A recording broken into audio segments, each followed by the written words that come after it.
नमस्कार मित्रांनो, आजची ही कथा साधी नाही. ही गोष्ट आहे एका अशा भक्ताची ज्याच्याकडे ना धन होतं ना प्रसिद्धी, पण त्याच्याकडे असं काही होतं ज्याच्यासमोर जगातील सर्व संपत्ती फिकी आहे. ती म्हणजे अढळ श्रद्धा. आज आपण पाहणार आहोत की कशी एका गरीबाच्या हाकेला धावून प्रत्यक्ष पवनपुत्र आले. ही कथा शेवटपर्यंत पहा, कारण हा अनुभव तुमचं आयुष्य पाहण्याचा दृष्टिकोन बदलू शकतो. दृश्य 2. भक्ताची साधी दिनचर्या. दृश्य 1. छोटीशी झोपडी, पहाटेची वेळ, धुपारतीचा मंद प्रकाश. सूत्रसंचालक. फार पूर्वीची गोष्ट आहे. एका छोट्याशा गावात रामदास नावाचा एक गरीब माणूस राहायचा. रामदासकडे राहायला नीट घर नव्हतं, पण त्याच्या झोपडीच्या एका कोपऱ्यात श्री हनुमानाची एक छोटीशी मूर्ती होती.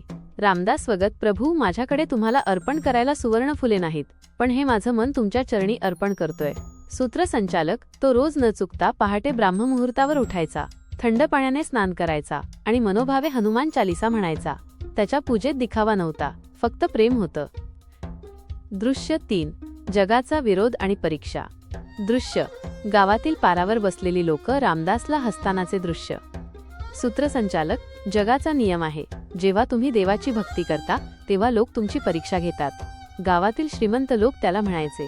गावकरी 1. अरे रामदास, रोज एवढ्या ओरडून उड्या मारतोस, काय दिलं तुझ्या हनुमंताने तुला? तुझी गरिबी तर हटली नाही. गावकरी 2. वेडा आहे हा, दगडात देव शोधतोय. सूत्रसंचालक. पण रामदास शांतपणे हसून म्हणायचा, मला काही नकोच आहे, प्रभू माझ्यासोबत आहेत, हीच माझी सर्वात मोठी श्रीमंती आहे. दृश्य 4. भीषण संकट. दुष्काळ. दृश्य. सुकलेली जमीन, भेगा पडलेली शेतं, लोक गाव सोडून जाताना. सूत्रसंचालक. अचानक निसर्गाचं चक्र फिरलं. गावात भीषण दुष्काळ पडला. विहिरी कोरड्या पडल्या, अन्नाचा कण मिळेनासा झाला. लोक गाव सोडून शहराकडे पळू लागले. रामदासच्या घरातही अन्नाचा शेवटचा दाणा संपला. त्याचे शरीर अशक्त झाले, डोळे खोल गेले, पण त्याची नजर मात्र त्या मूर्तीवरून हटली नाही. दृश्य 5. अंतिम समर्पण. दृश्य. झोपडीत वारा सुटला आहे. रामदास अगदी खचलेला पण प्रार्थना करत आहे. सूत्रसंचालक. एक रात्र अशी आली जेव्हा रामदासला वाटलं की आता प्राण जातील. तो थरथरत्या हाताने दिवा लावत हनुमंतासमोर बसला.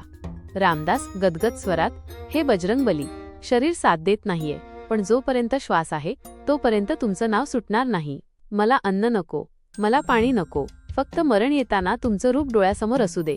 अचानक वातावरणात बदल होतो. विजा कडकडतात आणि झोपडीत एक प्रचंड प्रकाश पसरतो.